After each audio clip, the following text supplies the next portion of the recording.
Hi friends, నేనైతే ఇప్పుడు పెట్టిన వీడియో అయితే ఫస్ట్ యూట్యూబ్లో అప్లోడ్ చేశాను. బట్ దాంట్లో వ్యూస్ రావట్లేదు అనేసి మళ్ళీ సెకండ్ టైం మళ్ళీ అప్లోడ్ చేస్తున్నా. అలానే అటుకుల ఉప్మాకి కావాల్సినవి ఐటమ్స్ మినపప్పు, అంటే నా స్టైల్లో నేను చేస్తున్నా. మినపప్పు, పల్లీలు, నెక్స్ట్ క్యారెట్, టమాటా, నెక్స్ట్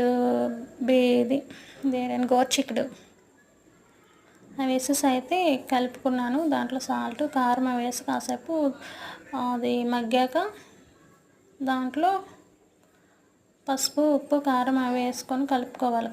కాసేపు కలుపుకున్నాక అడుగు మాడిపోకుండా చూసుకోవాలి. కొంచెం వాటర్ వేసుకోవాలి.